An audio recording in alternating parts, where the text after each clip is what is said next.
बाजार में करवा चौथ की चहल पहल थी। गरीब संजना चौक पर बैठी महिलाओं को मेहंदी लगा रही है। तभी एक अमीर औरत उसकी मेहंदी की प्रशंसा करती है। अरे वाह मेहंदी वाली, तुम तो बड़ी सुंदर डिजाइन की मेहंदी लगाती हो। कितने पैसे हुए?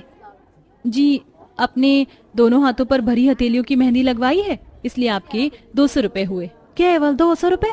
बस, तुम तो बड़े सस्ते में मेहंदी लगा रही हो। ये लो, तुम 300 रुपए रखो। जी, आपका बहुत बहुत धन्यवाद। अभी तो शाम के 4-5 बजे हैं, बहुत टाइम पड़ा है। और भी महिलाओं को मेहंदी लगा लूंगी तो 1000 से ऊपर की कमाई तो कर ही लूंगी। माँ बाबा की थोड़ी ही मदद कर पाऊँ इस करवा चौथ में तो मुझे अच्छा लगेगा। संजना बहुत ही गरीब माता पिता की बेटी है। उसके हाथों में मेहंदी लगाने का हुनर है, इसलिए वो शादी ब्याह और हर साल करवा चौथ में महिलाओं को मेहंदी लगाती है ताकि कुछ पैसे कमा सके और अपने माता पिता की मदद कर सके। बाजारों में भीड़ लगी होती है। तभी एक चमचमाती गाड़ी में से प्रिया स्टाइलिश कपड़े पहने हुए अपनी माँ कामिनी के साथ उतरती है। माँ, इस बाजार में तो कितनी मक्खी भिनभिना रही हैं। इससे तो बेटर होता कि आप ब्यूटी पार्लर में चलकर मेहंदी लगा लेती। प्रिया बेटा, ब्यूटी पार्लर वाले केवल पैसे ठगते हैं। बेटी मेहंदी बिल्कुल अच्छी नहीं लगाते। मुझे तो हर साल इस बाजार में लड़कियों की लगाई मेहंदी पसंद आती है। अब चला जा। अभी प्रिया की नजर संजना पर पड़ती है। प्रिया, जो कि कहने को तो संजना की बहुत पक्की सहेली है, वो इतराते हुए ताना मारती है। अरे संजना, तुम यहाँ मेहंदी लगा रही हो? एनीवे, तुम्हारे लिए तो यही सही है, थोड़े पैसे कमा लोगी। वैसे करवा चौथ में मेहंदी लगाकर कितना कमा लेती हो तुम? हाँ, थोड़ी बहुत तो कमा लेती हूँ प्रिया, ताकि माँ बाबा का घर के खर्चों में मदद कर सकूं। वैसे तुम इस बाजार में कैसे? वो मेरे डैडी ने मुझे नई कार दिलाई है और मम्मी को करवा चौथ की मेहंदी लगवानी थी, इसलिए ले आई। कार लेने की बहुत बहुत मुबारक हो तुम्हें प्रिया, मुझे खुशी हुई। थैंक यू, बट मुझे बिल्कुल खुशी नहीं हुई। तुम यहाँ सड़क पर बैठकर मेहंदी जो लगा रही हो, और देखो मैं शॉपिंग कर रही हूँ। हम दोनों का स्टैंडर्ड एक दूसरे से बिल्कुल मैच नहीं करता, और तुम्हारी ये खुशी मुझे समझ नहीं आती। संजना प्रिया की बातों का बुरा नहीं मानती, क्योंकि उसे प्रिया से ऐसे खटास भरे रवैये को सहने की आदत है। वो चुपचाप अपने काम में लगी रहती है। इसी तरह से वक्त गुजरता है और दोनों सहेलियों की शादी और अलग अलग जिंदगी कुछ महीने के बीत जाते हैं और दोनों सहेलियों की शादी हो जाती है। प्रिया की शादी अमीर घराने में होती है, जबकि संजना की शादी एक गरीब घर के साधारण व्यक्ति से होती है। दोनों की जिंदगी अब पूरी तरह बदल चुकी है। दोनों सहेलियों की जिंदगी अब बिल्कुल अलग रास्तों पर चल पड़ी थी।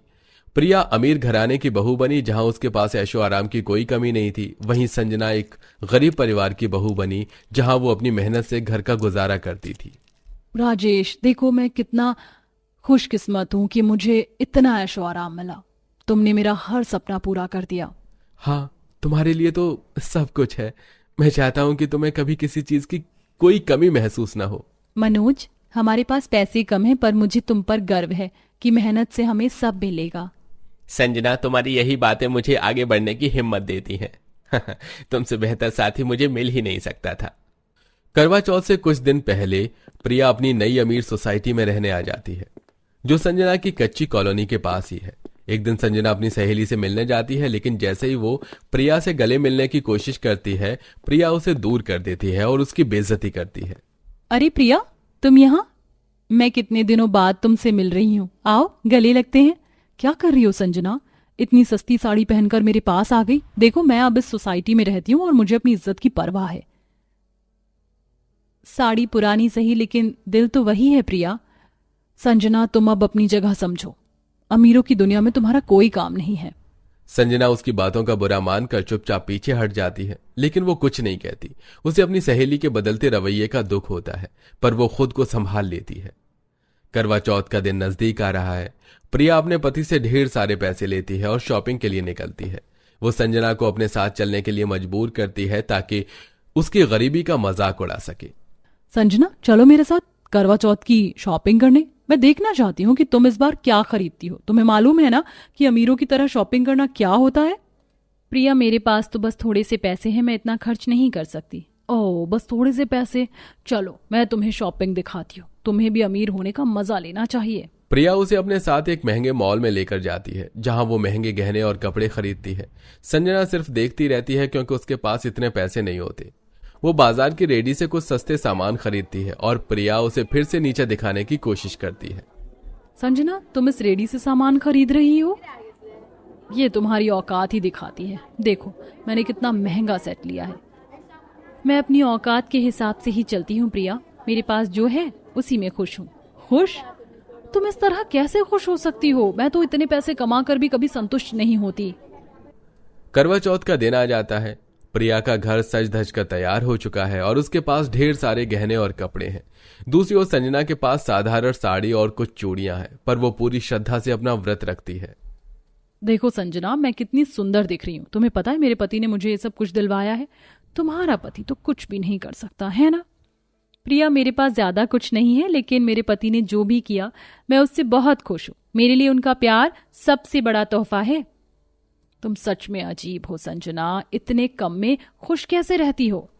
करवा चौथ के दिन ही प्रिया के पति राजेश को फोन आता है कि उसके बिजनेस में भारी नुकसान हो गया। उसका सारा पैसा डूब चुका है और वो रातों रात कंगाल हो जाता है। प्रिया को जब ये बात पता चलती है तो वो पूरी तरह से टूट जाती है।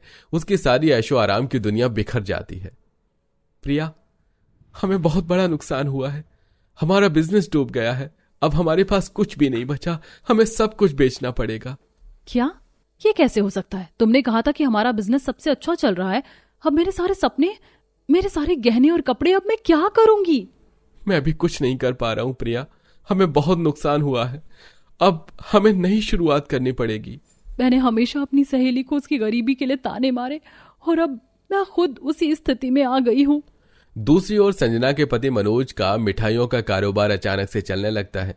करवा चौथ के दिन उसकी दुकान पर इतनी भीड़ होती है कि उसकी सारी मिठाइयां बिक जाती हैं।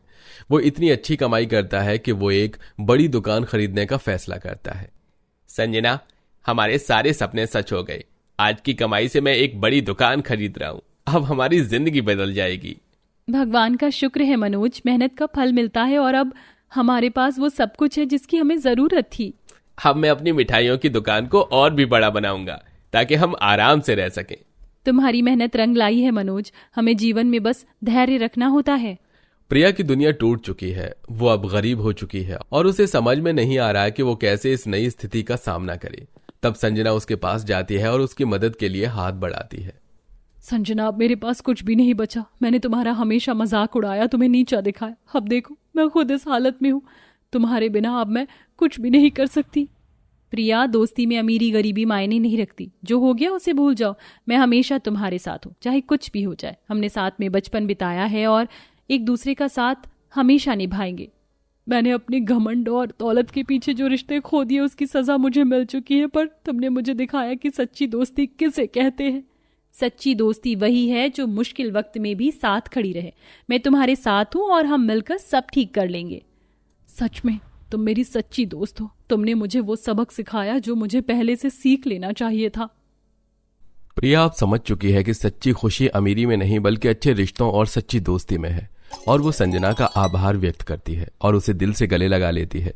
दोनों सहेलियों के बीच फिर से वही पुराना प्यार और अपनापन लौट आता है। तुमने आज सिखाया कि असली दोस्ती दौलत, रिश्तों और प्यार में है, ना कि पैसे में। तुमसे बहुत कुछ सीख चुकी हूँ और मुझे अब समझ में आया कि सच्ची खुशी क्या होती है। जीवन में हमें जो भी मिलता है वो हमारे रिश्तों से ही होता है। तुमने भले ही मुझसे दूरी बना ली थी, लेकिन दोस्ती कभी नहीं मरती।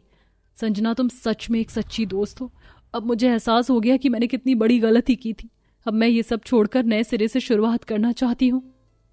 मैं हमेशा तुम्हारे साथ हूँ प्रिया। हम दोनों मिलकर सब कुछ ठीक कर लेंगे।